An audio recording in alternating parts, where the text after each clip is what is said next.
Netis রাউটারের login password দেখাবো আজকে। যে রাউটারে ঢোকার সময় যে পাসওয়ার্ড চাই এবং ইউজার নেম এবং পাসওয়ার্ড চাই সেটা কিভাবে সেট করবেন।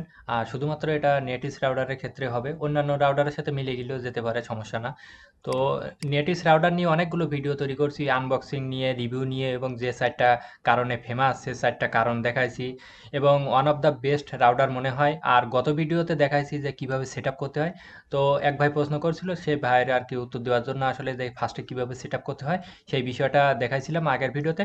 আর আজকে দেখাবো যে আপনার মনে করেন একজনের পাসওয়ার্ড দিলেন এবং সে দেখা যায় যে আপনার আইপি অ্যাড্রেস, মানে যে আইপি অ্যাড্রেস থাকে নেটিস রাউটারের আইপি অ্যাড্রেস 192.168.1, এটা হলো নেটিস রাউটারের আইপি। তো এই আইপি দিয়ে অনেকেই ঢুকে যায়। মনে করেন যে এখান থেকে আইপিটা নেওয়ার পরে যে কোনো ব্রাউজারে গিয়ে আপনি জাস্ট এরকম কোড দেওয়ার পরে সে ঠাস করে ঢুকে যায়, ঢুকে দেখা যায় পাসওয়ার্ডটা পরিবর্তন করে সেই মানে একটা ছেঁড়া-বেড়া অবস্থা লাগাই দেয়। তো এটা যারা না করতে পারে সেই ক্ষেত্রে এরকম লগইন পাসওয়ার্ড দেওয়া যায় প্রত্যেকটা রাউটারে। তো এই লগইন পাসওয়ার্ডটা কিভাবে দিতে হয় সেটা আজকে দেখব। তো আমার এখানে দেওয়া আছে, এজন্য আমি ঢুকে গেলাম। এবং ফার্স্টের ইন্টারফেসটা এরকম, এইখানে আপনার ইউজার নেম মানে মানে নেট প্রোভাইডাররা যে ইউজার নেম দিয়ে এবং পাসওয়ার্ড দেয় সেটা এই জায়গায়। আর পরবর্তীতে আপনার ওয়াইফাই রাউটারের যে নাম থাকবে এবং যে পাসওয়ার্ড থাকবে সেটা এই জায়গায় দিতে হবে। এবার যে মেন কাজ সেটা হলো আপনার অ্যাডভান্সে যাওয়া লাগবে। অ্যাডভান্সের তে আপনার অনেকগুলো অপশন দেখেন এই বাম পাশে শো করতেছে। এখান থেকে আপনি আসবেন সিস্টেম টুল, এই সিস্টেম টুলস, হ্যাঁ এখানে কিন্তু ইয়েস আছে, ঠিক আছে। সিস্টেম টুলসে আসবেন, আসার পর একদম মিডিয়াম সাইজে এই জায়গায় মাঝখানের দিকে পাবেন পাসওয়ার্ড। তো এই পাসওয়ার্ডে ক্লিক করবেন। পাসওয়ার্ডে ক্লিক করার পরে এইখানে আপনি কিন্তু পাসওয়ার্ডটা সেট করতে পারবেন। তো আপনার ক্ষেত্রে এই যে কারেন্ট পাসওয়ার্ড, এই কারেন্ট পাসওয়ার্ডটা আপনার ডিজেবল থাকবে, যেহেতু আপনি ফার্স্টে আর কি পাসওয়ার্ড মানে সেট করবেন।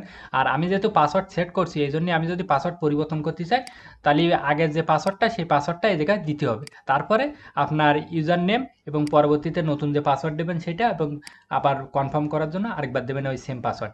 এই দিলে আপনার মনে করেন যে এরকম লগইন পাসওয়ার্ড, মনে করেন এইখানে 192 দেওয়ার পরে আমি একবার ঢুকে গেছি তো এই জন্য আর পাসওয়ার্ড আসতেছে না। যাই হোক, এই জায়গায় আপনি সরাসরি জাস্ট আপনি এখান থেকে, আমি দেখাই, এখান থেকে আপনি নেটিভ রাউটারে আসবেন, আসার পরে অ্যাডভান্সে যাবেন, অ্যাডভান্সে যাওয়ার পরে এখান থেকে বাম পাশ থেকে সিস্টেম টুলসে আসবেন, আসার পরে পাসওয়ার্ডে আসবেন। আসার পরে ফার্স্টে আপনার কিছু করা লাগবে না, এখানে একটা ইউজার নেম দিতে হবে। তো ইউজার নেম দেওয়ার পরে আপনি এখানে একটা পাসওয়ার্ড দেবেন, সেম পাসওয়ার্ড এই জায়গায় দেবেন, দিয়ে সেভ দেবেন। জাস্ট আপনার মনে করেন যে আপনার পাসওয়ার্ড হয়ে যাবে, মানে লগইন পাসওয়ার্ড হয়ে যাবে। দেখা যায় আপনার কারোর কেউ যদি আসলে ঢুকে দেখা যায় পাসওয়ার্ডটা চেঞ্জ করতে চায় সে কিন্তু পারবে না। তো নেটিস রাউটার নিয়ে আরও অনেকগুলো ভিডিও দিছি, মনে করেন যে ম্যাক ফিল্টারিং কীভাবে করতে হয়, ফার্স্টে সেট আপ কীভাবে করতে হয়। আর আমার দেখা মতে এই প্রাইজের ভিতরে ওয়ান অফ দ্য বেস্ট, এবং যে সাইটটা কারণে ওয়ান অফ দ্য বেস্ট, কোনোদিন হ্যাং হয় না, কোনোদিন ছেড়ে দেয় না, এইসব কারণ আমি একটা ভিডিওতে তুলে ধরছি। সবাইকে অসংখ্য ধন্যবাদ। আর এই নেটিস রাউটার নিয়ে যদি কোনো প্রশ্ন থাকে তাহলে কমেন্ট সেকশনে কমেন্ট করতে পারেন, পরবর্তীতে উত্তর দেওয়ার চেষ্টা করব।